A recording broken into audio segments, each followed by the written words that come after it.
Hey everybody, what is going on? Hexalex here. I got another Master Duel video for you, coming at you with another tier list. I like to do these a couple of times a month just to keep up with the current meta and see where everything is at power level wise. We actually just had a new selection pack recently, so not only do I have some of the more popular decks in Master Duel here, but as you can see, I also have some of the decks that got newer support represented here as well. So we're going to be ranking those here. As always with these tier lists, we're going to separate them into tier 1, 2, 3, and then Rogue.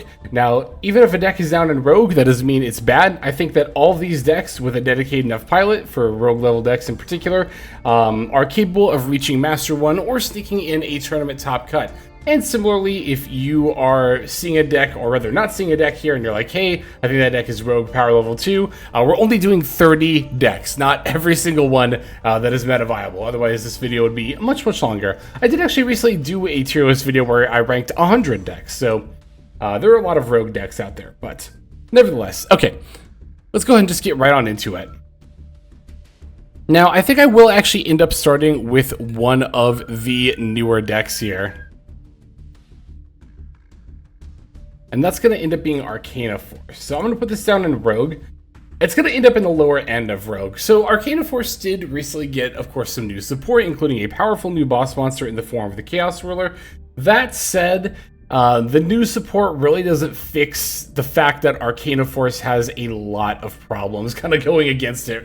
It just lacks consistency that a lot of other archetypes has. It lacks the power level that a lot of other archetypes have. The game plan really isn't solid. I mean, even if the newer Arcana Force cards are, more in line with 2025 power level, you still have to consider that a lot of Arcana Force cards are, flip coin. If tails, you get a bad effect, which is really just something I don't like about, not just in Yu-Gi-Oh, but in a lot of TCGs, they'll design coin flip cards to be like, flip coin, if heads, good effect, if tails, bad effect. And I think that's really boring. And it also doesn't really incentivize you to play those cards, because why would I play a card that's going to be bad, have a nothing but a negative effect 50% of the time, right? So I think even with all the coin flip searching and fixing that they do with like Light Barrier and now Chaos Ruler and stuff, I still just think this is going to be a lower Rogue level deck. Probably going to be the lowest deck on this tier list, to be totally honest with you.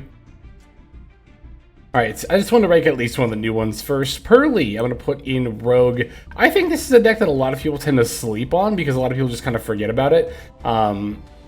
It's kind of like Rescue Ace in that regard, where I think a lot of people just kind of think it's boring, even if it does have a really solid game plan. And that game plan has remained solid even into the current meta. You'll still see Pearly sneak in with a tournament top every now and again. Again, I think any of these decks on this tier list are capable of that, but Pearly is one of those decks where, again, kind of like Rescue Ace, which funnily enough I didn't even put on this tier list because not even that, many people were playing it. It's one of those decks where it's not bad, it's just that not that many people play it. So Yubel, I'm going to put in tier 2. This might end up more towards upper tier 2. One thing I kind of forgot to mention towards the top is that this is going to be a post-ban list tier list. So it will take into account the latest selection pack as well as the upcoming July 4th ban list. And Yubel was already looking pretty solid in this meta, and now with Snake Eye kind of removed as a threat, Yubel is in a position where all of a sudden it doesn't look so bad to play a deck like Yubel, which has, maybe a couple more bricks than something like Millennium Feats of a Snake Eye did, but was only very slightly lower in power level 2, so, or even, comparable in a lot of its end boards. So yeah, I would expect to see a lot more Yubel on ladder and in general moving forward. The deck is in a pretty good position right now, and I definitely think it's one to keep an eye on. You could even make an argument for this being lower tier 1, but they'll keep it in upper tier 2 for the time being. Kashtira, I'm going to put in Rogue, where it's been for quite some time. Kashtira has both consistency and power level issues. Obviously, a bunch of its stuff it's limited, as it should be. But also, again, Arise Heart just doesn't really have any inherent protection in the form of, negations or, can't be destroyed or targeted effects. The deck is very vulnerable to every manner of board breaker and hand trap under the sun, as it has been for quite some time. DDD did receive some new support and is actually going to get even more support even further into the future. Honestly, at this point in time, though, I gotta leave DDD in the Rogue category. I could maybe see a world where it's I think it's pretty on par with Pearly in terms of power level, but I'll put it a little bit slightly higher because the new support for DDD did actually do quite a bit for it. in terms of buffing its consistency. The Count Surveyor is quite good for the deck in particular. But yeah, I think that overall, and then one of the new pendulum scales is too, I just don't remember what it's called, but overall it doesn't really change a ton for a DDD. The end board still looks, sorry I bumped the mic there, still looks mostly the same. You mostly just have more ways / more efficient ways to, you know, now get there. White Forest is quite interesting. And I think I'm gonna have to put it in tier 3. You know, I was about to put it at the end of tier 2, and I might end up sticking it there, but for the time being, I'm gonna put it towards the top of tier 3. I think, I don't know. I guess the reason I kind of hesitate to kind of want to put it in tier 2 is because this is a post-ban list tier list. That said, I don't think it was necessarily Snake Eye that was keeping White Forest down. White Forest has a lot of issues for long-form combo decks. It kind of reminds me of Monadium, actually. It kind of reminds me of the position Monadium was in, not just because they're both combo decks that involve high-level synchro monsters, but and like, you know, synchro tuners and stuff, but also because of the fact that while it is a pretty good combo line, it's just a lot more vulnerable to hand traps than a lot of other stuff in the meta, right? Like, Yubel can make an early Phantom of Yubel with a lot of hands. But White Forest, like, I don't know, sometimes you can make an early Ilya Sylvia, but it's really not that consistent to be able to pull that off. I mean, maybe you could even make an Appaloosa with Fiendsmith stuff, but there are a million other Fiendsmith decks, including Yubel, that's true for, that are, you know, again, able to play through hand traps a little bit more easily than something like White Forest. So I'll keep it here. I might end up changing my mind and putting it up here, but I'll keep White Forest at the top of tier 3 for now. Centurion is going to be like towards the bottom of tier 3. I almost want to put it in Rogue. Centurion's kind of becoming one of those decks too, where like it's good, it's just that nobody really plays it. Maybe it's just me, but I just have not seen this deck on ladder, and I always keep forgetting about it too. I'm like, oh yeah, I haven't played Centurion in like a couple of months now. I don't think it's a bad deck by any means. It's, you know, playable pure, it's playable with Fiendsmith, there's different ways to do it. It's just a matter of like, you know, other decks can do similar things, but better. Which is like somewhat also true for White Forest, but I think you feel it a lot more, Centurion. Sky Striker, I want to put in Rogue, but I do think it is better than a good bit of these other decks. Of course, it's more of a control deck as opposed to like a long-form combo deck, like something like DDD, but I guess Kashira and Pearly are both control decks too. Okay, Punk, I'm gonna put Punk at the bottom of tier 2. I think Punk and White Forest are like somewhat comparable in power level, but it's kind of wild to say I actually do think Punk is the better deck. It's a lot more consistent in what it does in terms of like, got a lot more options for extenders that you can open. Again, the Fiendsmith rule applies to Punk, where like Yubel and White Forest, you can make an Appaloosa before you pop off with the Fiendsmith line, and that's pretty good, but I'm just gonna leave right there for now. Okay, this is Gladiator Beast. This is the new Gladiator Beast Claudius, which I gotta unfortunately put this deck right next to Arcana Force at the bottom of the tier list here. You know, even with the new support, it's still got kind of the same problem as a lot of these rogue decks, where it just does not play through hand traps very well. Gladiator Beast end board can be quite intimidating, don't get me wrong. It's just a matter of like, can you get there?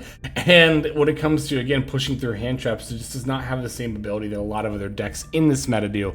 Also, the power level of the deck, even if you do get the inboard off, is like not really anything special compared to a lot of other decks. I was gonna say special and comparable, and just end up combining them. Anyway, yeah, Gladiator Beast and Arcana Force are sitting down here in Rogue. The only reason, again, I'm even covering these is because they're very new decks. Probably won't expect to see these on future tier lists moving forward.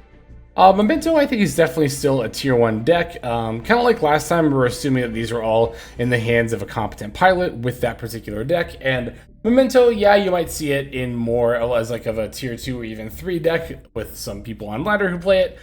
Make no mistake that when somebody who really knows what they're doing, which isn't me, by the way, I'm very much still learning this deck. When somebody who really knows what they're doing, this is an absolute house of a deck. Memento is a pretty easy tier 1. Tier limits, I'm going to put in tier 3. I think they're actually pretty comparable to Centurion in terms of power level, but tier limits does still have that explosiveness factor that something like Centurion doesn't really necessarily always have the option for. Ritual Beast, I am also going to put in tier 3. I'll put them a little bit above Centurion, but I do think these decks are pretty close in power level. Ritual Beast, it's really hard to judge this deck a lot of the time because so few people play it. That said, I think it is probably starting to suffer from power level issues in the current format, and also just a lack of flexibility, right? Like, we have all these engines recently, like Primite, Millennium, and Fiendsmith, that, like, you know, pretty much every single deck on this tier list so far is able to take advantage of at least one of those in some way, but Ritual Beast is one that is not really like that, unfortunately. Okay, Crystron. This is the big sleeper for me. I super slept on this deck. This is absolutely a tier 1 deck. I think it's pretty comparable to Memento in terms of power level. I guess I'll leave it a bit above, but the big thing that I missed with Crystron, I did discuss this already in a previous video where we talked about the WCQ, but like a lot of people, I looked towards paper play to determine how good Crystron would be. And like a lot of people, I missed Millennium as an engine. Millennium can, of course, very easily go into Zombie Vampire, which can dump a lot of the Crystron cards that want to be in the graveyard. Also, Zombie Vamp is just a good card in general, with the Millennium engine able to turbo it out so easily. And furthermore, the Millennium engine you didn't really see in paper play because of the life point cost, a drawback, you know, due to time rules in paper play you can't really afford, but in Master Duel is not an issue at all. So that was my bad. I totally missed out on Crystron. I will fully admit I super slept on this deck. I definitely think it is a tier 1 deck, and I definitely do think that it is something you should be on the lookout for. That said, I don't know, it's not like, just in my opinion, it's not clear-cut the best deck in the meta. Like, even now, I kind of hesitate to want to put it over Memento. Like, Memento is such a scary deck, but I'll keep it up here. Okay, so keeping in mind, again, that this is a post-ban list tier list. I cannot, in good conscience, put Snake Eye any higher than Rogue, and I don't even think I'm going to put it higher than something like Sky Striker. Snake Eye now has a lot of consistency issues, almost to the point of Kashira, it feels like. And, I mean, I'll say this. This is kind of like factoring in every single variant in one. I don't think Millennium Fiendsmith Snake Eye is worth playing at all. I did a video where I demonstrated the new combo line, and over on Patreon, I actually showcased some games where I was testing the deck. If you want to see more exclusive content, by the way, patreon.com/hexflex. But yeah, no, I just really could not find anything redeemable in Millennium Fiendsmith Snake Eye. I'm not saying the deck is unplayable, but not by any means, of course, but it is a rogue level deck. It has a lot of those weaknesses that I've been discussing that a lot of these other decks in Rogue have, where they have a tougher time playing through hand traps and a lot of other stuff in the meta. So yeah, also consistency issues as far as like, if you open Poplar, you're pretty much just screwed almost no matter what, unless you also open OSS or something, but yeah, it's pretty rough for Snake Eye. I think, again, even like Fire King Snake Eye is still probably going to be no higher than like mid tier 3 at the absolute best. So I'm going to put Snake Eye as a whole in Rogue. I guess I'll put it above Sky Striker. I think that's fine. Gimmick Puppet, I'm also going to put in Rogue, but I'll definitely put it above Snake Eye. Continues to remain a threat that you should keep an eye out for. That said, as always as ever, Master Duel's meta evolves in a different way than, you know, paper meta, which can only really do so over the course of tournaments. For something like Gimmick Puppet, you know, if it starts to get really popular, people can just in-master at meeting DD Crows. And at that point, it doesn't really become much of an issue. Okay, next up we've got Sprite. As much as I do really like Sprite, I don't think I can in good conscience really put them much higher than tier 3. I think they're pretty comparable to Tier Limit in terms of overall power level. If you wanted to do this or this, I really wouldn't fault you for putting Sprite here. I'm going to bump it up a little bit because I think that this deck's consistency really does bring it up. In my own experience, I've been playing this deck. I pretty much played nothing but Fiendsmith Sprite through Diamond and up to Master, almost up to Master 1 at this point. I'm still at Master 2 with a couple of games to go, but done pretty much that entire climb with Fiendsmith Sprite, and consistency-wise, it feels very solid.